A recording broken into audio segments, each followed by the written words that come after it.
देश भर में हर्षोल्लास के साथ नए साल का स्वागत। दुनिया के कई देशों में हुआ नए साल का आगाज। राष्ट्रपति, उपराष्ट्रपति और प्रधानमंत्री ने दी नव वर्ष की शुभकामनाएं।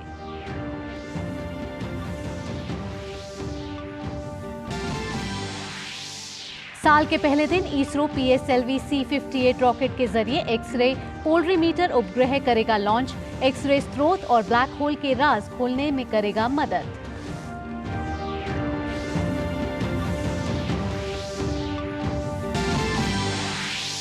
प्रधानमंत्री गरीब कल्याण अन्न योजना के तहत आज से अगले 5 साल तक 81 करोड़ से अधिक लाभार्थियों को मिलेगा मुफ्त अनाज। कैबिनेट ने नवंबर में योजना को आगे बढ़ाने की दी थी मंजूरी। गृह मंत्री अमित शाह आज मध्य प्रदेश में साइबर तहसील प्रणाली का करेंगे शुभारंभ। पारदर्शी शासन को मिलेगा बढ़ावा।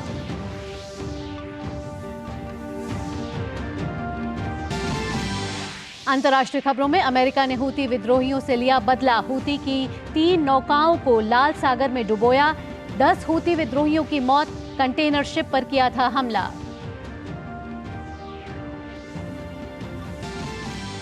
और उत्तर भारत में शीतलहर जारी। सर्द हवाओं ने बढ़ाई ठिठुरन। मौसम विभाग का मैदानी इलाकों में घने कोहरे का अलर्ट। कल दिल्ली में रहा सीजन का अब तक का सबसे ठंडा दिन।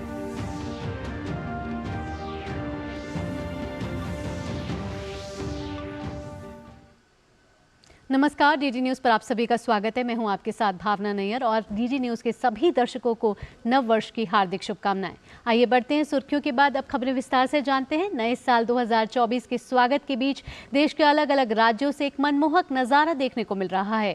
यह नज़ारा है साल के पहले सूर्योदय का, जहां पहाड़ों से लेकर समुद्र के किनारों तक सूरज की पहली किरणें धरती को रोशनी से भर रही हैं। पश्चिम बंगाल में साल 2024 का पहला सूर्योदय देखा गया। वहीं उड़ीसा में भी लोगों ने सूर्योदय के दर्शन किए। असम में साल 2024 का पहला सूर्योदय देखा गया।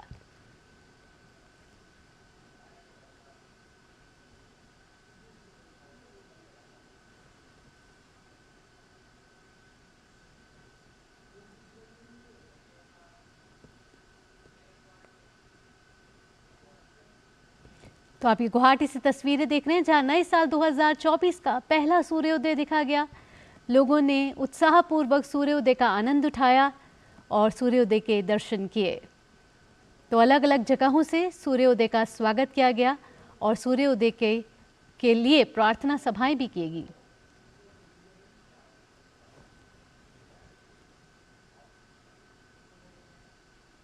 नए साल 2024 का स्वागत जश्न और खुशी के साथ किया जा रहा है। वाराणसी में नए साल के अवसर पर दशाश्वमेध घाट पर गंगा आरती और सूर्य पूजा की गई। भक्तों ने प्रार्थना की और भगवान का आशीर्वाद लिया। भारत में नए साल का आगाज हो चुका है और अलग अलग जगहों पे प्रार्थना सभाएं हो रही हैं, जहां सभी ये मनोकामना कर रहे हैं कि उनका आने वाला साल भरपूर खुशी से भरा हो, उत्साह से भरा हो। और गंगा आरती के जरिए लोगों ने प्रार्थना की और नए साल का आगाज किया, नए साल का स्वागत किया।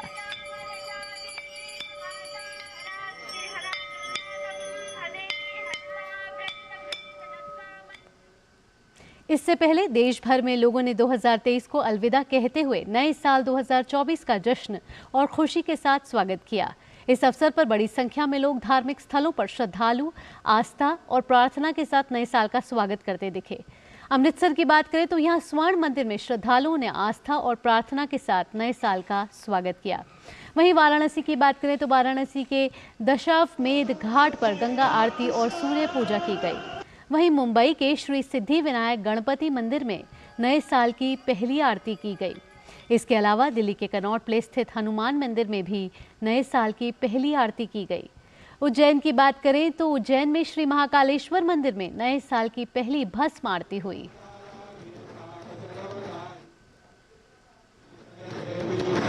और सभी देशवासियों ने श्री सिद्धिविनायक मंदिर मुंबई में स्थित सिद्धिविनायक मंदिर में गणपति जी की पूजा अर्चना की और यहाँ पहली आरती की गई और सभी श्रद्धालुओं ने प्रार्थना की कि उनका आने वाला साल मंगलमय हो।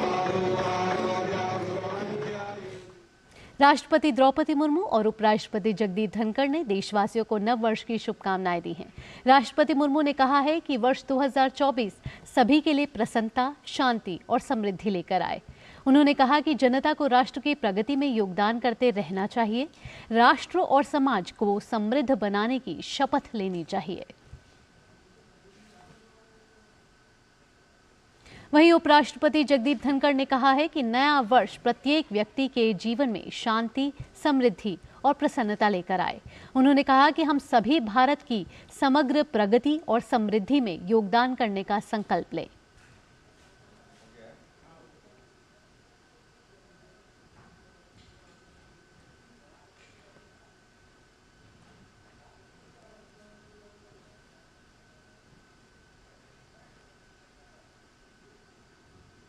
प्रधानमंत्री नरेंद्र मोदी ने देशवासियों को नव वर्ष की शुभकामनाएं दी हैं। सोशल मीडिया प्लेटफॉर्म एक्स पर प्रधानमंत्री ने कहा कि सभी को शानदार 2024 की शुभकामनाएं। यह वर्ष सभी के लिए समृद्धि, शांति और बेहतर स्वास्थ्य लेकर आए।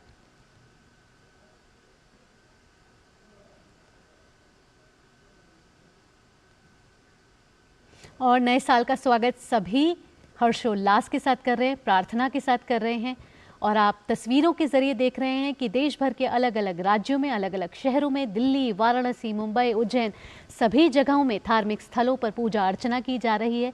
पहली सुबह की आरती की गई और आरती के साथ श्रद्धालुओं ने हाथ जोड़कर प्रभु से प्रार्थना की कि उनके आने वाला साल मंगलमय हो, शांति लाए, सुख लाए, समृद्धि लाए। और आप तस्वीरों के जरिए देख रहे हैं दिल्ली, वाराणसी, मुंबई, उज्जैन।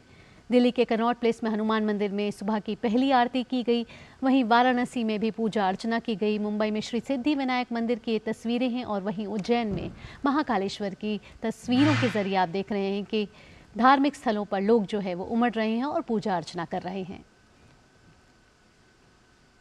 दुनिया के ज्यादातर देशों में नए साल का आगाज हो चुका है। सबसे पहले न्यूजीलैंड में नए साल 2024 का जोरदार स्वागत किया गया। ऑकलैंड के स्काई टावर पर नए साल का भव्य जश्न मना। इस मौके पर हुई शानदार आतिशबाजी ने लोगों का मन मोह लिया।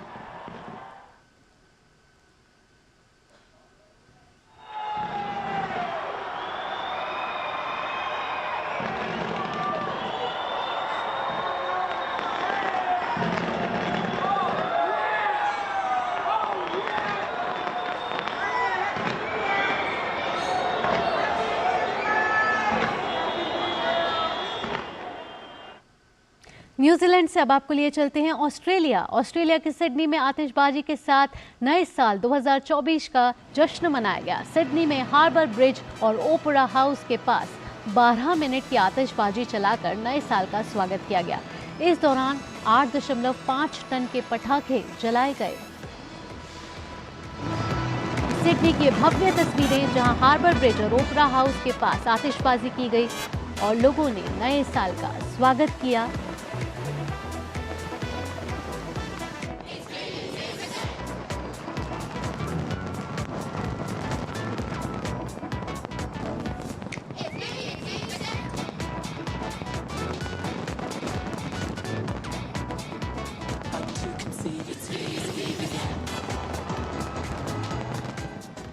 जहां पूरा देश विदेश नए साल के स्वागत के लिए आतिशबाजी के जरिए नए साल का स्वागत कर रहा है। आइए अब आपको लिए चलते हैं ताइवान की राजधानी ताइपे, जहां नए साल का जश्न मनाया गया। नए साल का स्वागत आतिशबाजी के साथ किया गया।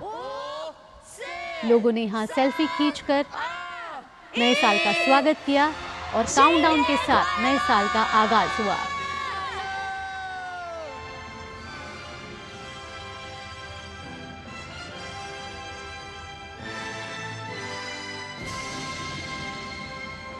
我们一起创造多彩多姿的台湾，在崭新的一年，一起大胆逐梦。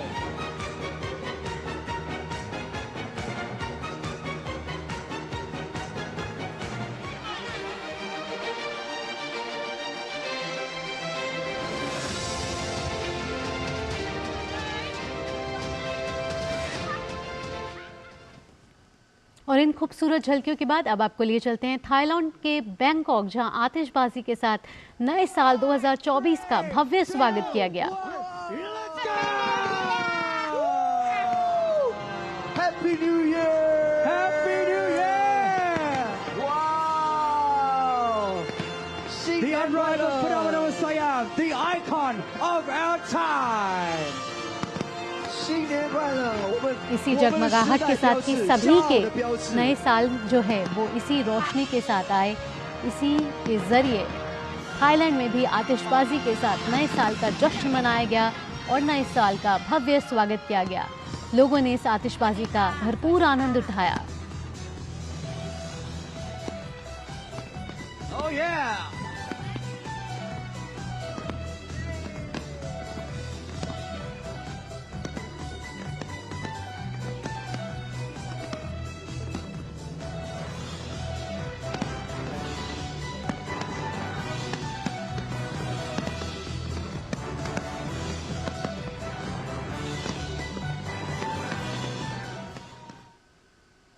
और थाईलैंड के बाद अब आपको लिए चलते हैं दुबई। दुबई में भी नए साल का स्वागत जोर जोर से किया गया। आइए आपको दिखाते हैं दुबई की झलकियां। और यहाँ बुर्ज खलीफा पे लाइटिंग के जरिए नए साल का स्वागत किया गया। पूरा दुबई जगमगा रहा था लाइटों से और काउंटडाउन 2024 के जरिए आप देख सकते हैं कैसे बुर्ज खलीफा पे लाइटिंग के जरिए लिखा गया और 2024 का भव्य स्वागत किया गया।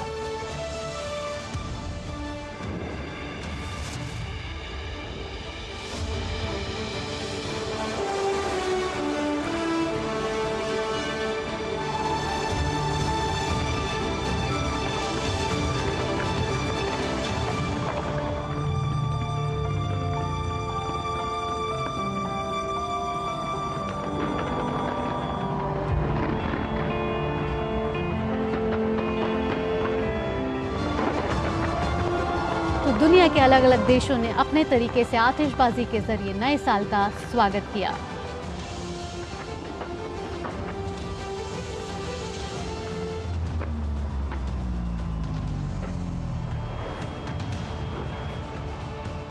तो ये तो थी दुनिया भर से कुछ मनमोहक तस्वीरें जहां नए साल 2024 का भव्य स्वागत किया गया। कहीं पर आतिशबाजी के जरिए 2024 का आगमन हुआ, तो वहीं भारत की आपने तस्वीरें देखी जहां पूजा अर्चना के जरिए सुबह की आरती के जरिए श्रद्धालुओं ने नए साल की मनोकामना मांगी। और आइए अब आगे बढ़ते हैं और प्रधानमंत्री नरेंद्र मोदी के साल 2023 के 23 खास पल को देखते हैं।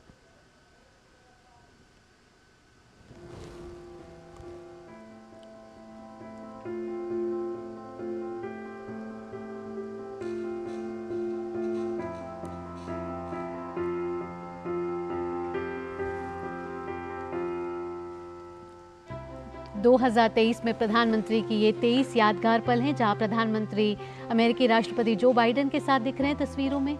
प्रधानमंत्री नरेंद्र मोदी लोगों का आशीर्वाद प्राप्त करते हुए इस दौरान प्रधानमंत्री ने कई रोड शो किए, कई जनसभाएं की जहां प्रधानमंत्री को भरपूर जोरदार उनको प्यार मिला, अभिनंदन मिला। और ये खास पल हैं, ये खास तस्वीरें हैं प्रधानमंत्री नरेंद्र मोदी की साल 2023 की, जहां प्रधानमंत्री नरेंद्र मोदी के यादगार पल हैं, ऐसे लम्हे हैं जो भुलाए नहीं जा सकते। प्रधानमंत्री नरेंद्र मोदी लगातार लोगों से संवाद करते रहे, लोगों से उनके बारे में जानने की कोशिश करते रहे और अनेक कल्याणकारी योजनाओं के जरिए प्रधानमंत्री नरेंद्र मोदी ने समाज के अंतिम छोर तक, व्यक्ति तक उन योजनाओं का लाभ पहुंचाने की कोशिश की। और ये तस्वीर थी सेंगोल की, जहां प्रधानमंत्री ने संसद भवन के नई बिल्डिंग में सेंगोल को स्थापना की थी। प्रधानमंत्री मोदी लगातार बच्चों से भी संवाद करते रहे और यहाँ हमने देखा प्रधानमंत्री मोदी जब अयोध्या गए तो उज्ज्वला योजना की लाभार्थी जो 10 करोड़वीं लाभार्थी थे, उनके घर जाके भी उन्होंने संवाद किया। और G20 की अध्यक्षता को कौन भूल सकता है। प्रधानमंत्री नरेंद्र मोदी के नेतृत्व में जिस तरीके से G20 की अध्यक्षता की गई, विश्व पटल पे भारत का नाम और रोशन हुआ। और ये तेजस की तस्वीर जहां प्रधानमंत्री नरेंद्र मोदी ने ये भी तस्वीर साझा की है। और प्रधानमंत्री नरेंद्र मोदी की ये लगातार प्रयास रहा है कि कैसे भारत आत्मनिर्भर भारत बने। और ये प्रधानमंत्री नरेंद्र मोदी की तस्वीर फ्रांस के राष्ट्रपति इमैनुअल मैक्रों के साथ और साथ ही साथ क्रिकेट जगत के विराट कोहली और मोहम्मद शमी के साथ प्रधानमंत्री नरेंद्र मोदी की ये तस्वीर। टेक्नोलॉजी और इनोवेशन के जरिए भी प्रधानमंत्री नरेंद्र मोदी की सरकार ने लगातार प्रयास किया है कि कैसे आर्टिफिशियल इंटेलिजेंस हो या फिर टेक्नोलॉजी हो, उसमें कैसे आगे बढ़ा जाए। आध्यात्म धार्मिक स्थलों पे भी जाके प्रधानमंत्री नरेंद्र मोदी ने पूजा अर्चना की और लगातार प्रधानमंत्री नरेंद्र मोदी को समर्थन मिलता रहा।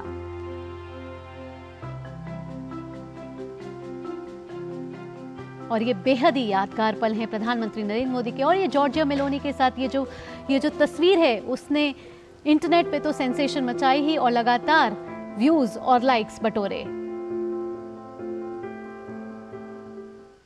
और आगे बढ़ते हैं और एक और यादगार पल आज बनने वाला है। जी हां, भारतीय अंतरिक्ष अनुसंधान संगठन यानी कि इसरो फिर एक बार नया इतिहास रचने की तैयारी में है। आज साल का पहला दिन है और साल के पहले दिन ही X-ray polarimeter satellite XPoSat launch करेगा इसरो। इसे इसरो एक्सपोसैट मिशन के नाम दिया गया है। इसमें PSLV C-58 के साथ एक्स-रे पोलरीमीटर सैटेलाइट को भेजा जाएगा। इसरो का कहना है कि इसका उद्देश्य चरम स्थितियों में चमकीले खगोलीय एक्स-रे स्रोतों की विभिन्न गतिशीलता का अध्ययन करना है।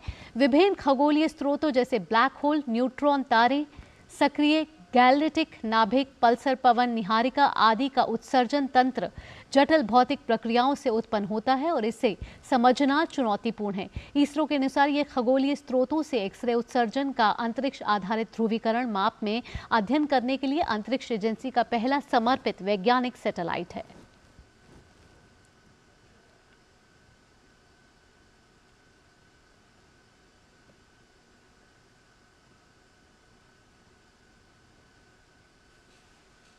प्रधानमंत्री गरीब कल्याण अन्न योजना के तहत आज से अगले 5 साल तक लाभार्थियों को मुफ्त अनाज फिर से मिलने जा रहा है।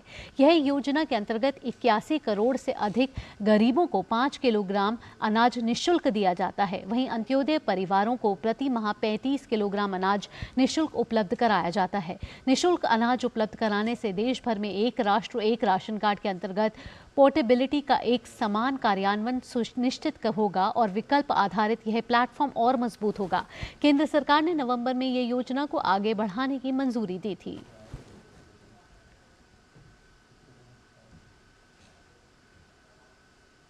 मध्य प्रदेश में जमीन के रजिस्ट्री और ट्रांसफर की प्रक्रिया को सरल बनाने के लिए आज साइबर तहसील प्रणाली लॉन्च की जाएगी। केंद्रीय गृह एवं सहकारिता मंत्री अमित शाह मुख्यमंत्री मोहन यादव की मौजूदगी में साइबर तहसील प्रणाली का उद्घाटन करेंगे। साइबर तहसील प्रणाली आवेदकों को आधुनिक तकनीक का उपयोग करके बिना किसी अलग आवेदन के 15 दिन की समय सीमा के भीतर पारदर्शी तरीके से स्वामित्व पंजीकृत करने और हस्तांतरित करने की सुविधा प्रदान करेगी। इससे खसरा और मैप में भी तत्काल सुधार होगा।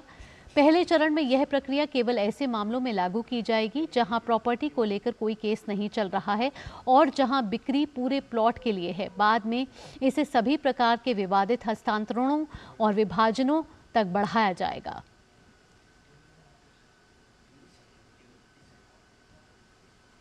और अब कारोबार से जुड़ी खबर। केंद्र सरकार ने डॉक्टर अरविंद पनगड़िया की अध्यक्षता में 16वें वित्त आयोग का गठन किया है। डॉक्टर पनगड़िया कोलंबिया विश्वविद्यालय में प्रोफेसर हैं। वे नीति आयोग के उपाध्यक्ष रह चुके हैं।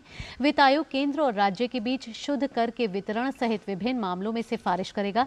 वित्त आयोग से 31 अक्टूबर 2025 तक रिपोर्ट सौंपने का आग्रह किया गया है। ऋत्विक रंजनम पांडे को आयोग का सचिव बनाया गया है।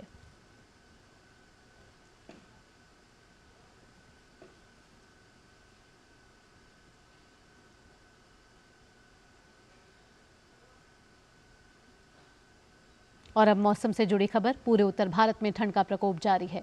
रविवार का दिन न सिर्फ दिसंबर का बल्कि इस सीजन का सबसे ठंडा दिन रहा। इससे ठिठुरन और बढ़ गई है। मौसम विभाग ने मैदानी इलाकों में घने कोहरे का अलर्ट जारी किया है। मौसम विभाग के अनुसार दिल्ली में अधिकतम तापमान 15.9 डिग्री सेल्सियस दर्ज किया गया, जो सामान्य से 5 डिग्री सेल्सियस कम है। यह इस सीजन में सबसे कम है। वहीं न्यूनतम तापमान 11.7 डिग्री सेल्सियस रहा, जो सामान्य से 5 डिग्री सेल्सियस अधिक है। अधिकतम और न्यूनतम तापमान के बीच महज 4.2 डिग्री सेल्सियस का अंतर रहा। इस वजह से ठंड बढ़ गई है। 31 दिसंबर का दिन 3 सालों में सबसे अधिक ठंडा रहा। इससे पहले साल 2022 में 31 दिसंबर को अधिकतम तापमान 16.4 डिग्री सेल्सियस था। इसके बाद साल के आखिरी दिन इस बार अधिकतम तापमान सबसे कम रहा।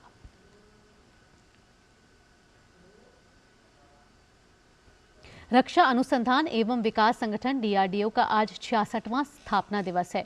हर साल ये दिन 1 जनवरी को मनाया जाता है। आइए न्यूज लेंस में जानें DRDO के महत्व और इसकी कार्य प्रणाली के विषय में। डीआरडीओ का स्थापना दिवस हर वर्ष 1 जनवरी को मनाया जाता है। रक्षा क्षेत्र में अपने विशिष्ट योगदान से देश को वैश्विक ऊंचाई पर पहुंचाने में रक्षा अनुसंधान एवं विकास संगठन डीआरडीओ की अहम भूमिका है।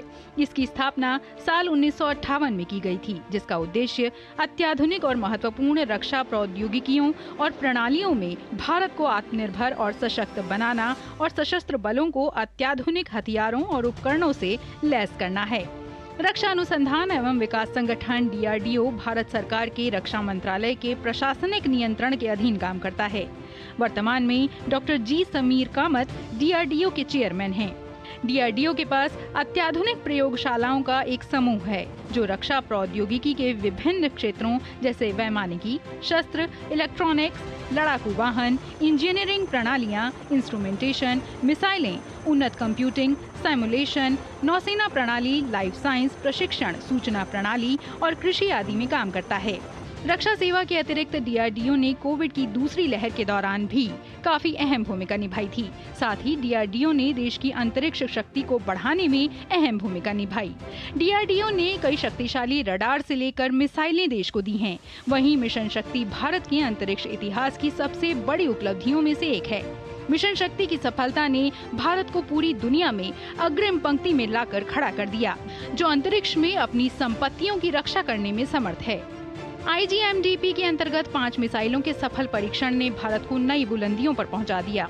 इनमें सतह से सतह पर मार करने में सक्षम कम दूरी वाली बैलिस्टिक मिसाइल पृथ्वी, सतह से सतह पर मार करने में सक्षम मध्यम दूरी वाली बैलिस्टिक मिसाइल अग्नि, सतह से आकाश में मार करने में सक्षम कम दूरी वाली मिसाइल आकाश और तीसरी पीढ़ी की टैंक भेदी मिसाइल नाग का भी परीक्षण सफल रहा।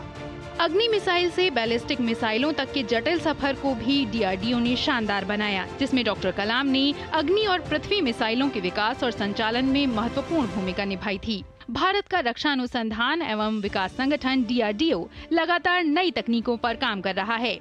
इस कड़ी में डीआरडीओ ने कंट्रोल्ड एरियल डिलीवरी सिस्टम का सफल परीक्षण किया। डीआरडीओ ने स्वदेश में ही विकसित नई पीढ़ी की सतह से सतह पर मार करने वाली मिसाइल प्रलय का भी सफलतापूर्वक परीक्षण किया। जून 2021 में डीआरडीओ द्वारा एक नई पीढ़ी की परमाणु सक्षम बैलिस्टिक मिसाइल अग्नि पी का ओडिशा के बालासोर तट पर डॉक्टर एपीजे अब्दुल कलाम द्वीप से सफलतापूर्वक परीक्षण किया गया। तकनीक के क्षेत्र में डीआरडीओ नित नए प्रयोगों की ओर अग्रसर है, जहां वो सेनाओं को सशस्त्र करने की अपनी प्रतिबद्धता पर अडिग है। सरकार के प्रयासों से साल 2022 में 26,000 करोड़ रुपए के 5 CCS कार्यक्रम और 11,000 करोड़ रुपए की 55 अन्य परियोजनाओं को मंजूरी दी गई। इससे पहले स्वीकृत की गई 32 परियोजनाओं को सफलतापूर्वक पूरा किया गया था। वहीं 2022 तक डीआरडीओ ने 145 TOT पर हस्ताक्षर किए। IP सुरक्षा के लिए 160 पेटेंट दायर किए गए थे और 2022 के दौरान 100 स्वीकृत किए गए। प्रौद्योगिकी विकास निधि TDF योजना के तहत कोष की सीमा को 10 करोड़ रुपए प्रति परियोजना से बढ़ाकर 50 करोड़ रुपए तक कर दिया गया। वर्तमान में कुल 15 डीआरडीओ उद्योग अकादमिक उत्कृष्टता केंद्र DIACOE स्थापित किए गए हैं, जिनमें 1183 करोड़ रुपए की लागत से 867 परियोजनाएं संचालित हैं। डीआरडीओ की स्थापना देश को रक्षा प्रौद्योगिकियों और प्रणालियों में आत्मनिर्भर और सशक्त बनाने के उद्देश्य से की गई थी। आज ये संगठन न सिर्फ उन उद्देश्यों की पूर्ति कर रहा है, बल्कि देश को सशक्त करने और सेनाओं को आधुनिक तकनीक से लैस करने में भी पूरी निष्ठा से जुटा हुआ है। और अब अंतर्राष्ट्रीय खबर। अमेरिका ने लाल सागर में हूती विद्रोहियों पर कार्रवाई की है। अमेरिकी नौसेना ने लाल सागर में व्यापारी जहाज पर हूती विद्रोहियों के हमलों को नाकाम करते हुए उसके 3 जहाज को डुबो दिया, जिसमें 10 आतंकवादी मारे गए। यूएस सेंट्रल कमांड ने बताया कि अमेरिकी आइजनहावर और यूएस ग्रेवली के हेलीकॉप्टर को एक संकटपूर्ण कॉल मिला, जिस पर कार्रवाई करते हुए हमलावरों को खदेड़ा गया। अमेरिकी अधिकारियों के मुताबिक हूती विद्रोहियों पर हमला करने के बाद लाल सागर में सभी जहाजों की यात्रा पर 48 घंटों के लिए रोक लगा दी गई है। हूती विद्रोहियों के प्रवक्ता ने कहा है कि लाल सागर में अमेरिकी सेना द्वारा उनकी नौकाओं पर हमला करने के बाद 10 हूती नौसैनिकों की या तो मौत हो गई है या फिर वह लापता हो गए हैं। और अब खेल से जुड़ी खबर। साल 2024 खेल प्रेमियों के लिए खासा होने वाला है। इस साल जहां पेरिस ओलंपिक में जहां खिलाड़ी अपना दमखम दिखाएंगे, तो वहीं क्रिकेट, फुटबॉल, टेनिस और एथलेटिक्स सहित कई अहम टूर्नामेंट भी खेले जाएंगे। एक नजर डालते हैं इस साल आयोजित होने वाले अहम खेल आयोजनों पर। इसी के साथ मुझे और हमारी पूरी टीम को दीजिए इजाजत। डीडी परिवार की ओर से एक बार फिर से आपको नव वर्ष की शुभकामनाएं। अगला कार्यक्रम आप देखेंगे मेरे और शहला के साथ नया सवेरा। नमस्कार। खेल के क्षेत्र में साल 2023 मिला जुला रहा, वहीं साल 2024 खेल प्रशंसकों के लिए बेहद खास होने वाला है। इस साल पेरिस ओलंपिक, यूएफा यूरो 2024 और आईसीसी T20 विश्व कप के अलावा कई अहम प्रतियोगिताओं का आयोजन होना है। तो आइए एक नजर डालते हैं इस साल की बड़ी खेल प्रतियोगिताओं पर। इस साल सबसे बड़ा खेल आयोजन ओलंपिक 2024 है। इन खेलों का आयोजन 26 जुलाई से लेकर 11 अगस्त तक पेरिस में किया जाएगा। पिछली बार टोक्यो में आयोजित हुए ओलंपिक खेलों में भारतीय खिलाड़ियों का बेहतरीन प्रदर्शन देखने को मिला था। इस बार भी इन खेलों में भारत की ओर से खिलाड़ियों का बड़ा दल हिस्सा लेगा। ऐसे में इन खेलों में भारतीय खिलाड़ियों के शानदार प्रदर्शन की उम्मीद है। ओलंपिक खेलों के बाद इसी साल 30 अगस्त से 8 सितंबर तक पेरिस पैरालंपिक 2024 का आयोजन होना है। इसी साल 4 से 30 जून तक वेस्टइंडीज और यूएस की मेजबानी में पुरुष T20 विश्व कप खेला जाना है। पिछले T20 विश्व कप में भारत को सेमीफाइनल में इंग्लैंड के हाथों शिकस्त मिली थी। वहीं इस साल बांग्लादेश की मेजबानी में महिला T20 विश्व कप का भी आयोजन किया जाएगा। इसी साल जनवरी फरवरी में अंडर 19 पुरुष विश्व कप का आयोजन होना है। दक्षिण अफ्रीका में आयोजित हो रहे इस टूर्नामेंट में कुल 41 मैच खेले जाएंगे। फुटबॉल की दुनिया का दूसरा सबसे बड़ा टूर्नामेंट यूएफा यूरो 2024 का आयोजन 14 जून से 14 जुलाई तक जर्मनी में किया जाएगा। चैंपियंस लीग का फाइनल 1 जून 2024 को इंग्लैंड के वेम्बली स्टेडियम में खेला जाएगा। इस साल 16 से 21 जनवरी तक नई दिल्ली में इंडिया ओपन का आयोजन किया जाना है। शतरंज की बात करें तो विश्व जूनियर अंडर 20 चैंपियनशिप का आयोजन 1 से 4 जून तक नई दिल्ली में होगा। 15 से 28 जनवरी तक ऑस्ट्रेलियन ओपन खेला जाएगा। इसके बाद साल के दूसरे ग्रैंड स्लैम फ्रेंच ओपन का आयोजन 20 मई से 9 जून तक होगा। वहीं 1 से 14 जुलाई तक विंबलडन खेला जाएगा, जबकि यूएस ओपन का आयोजन 26 अगस्त से 8 सितंबर के बीच होगा। Sports desk, DD news.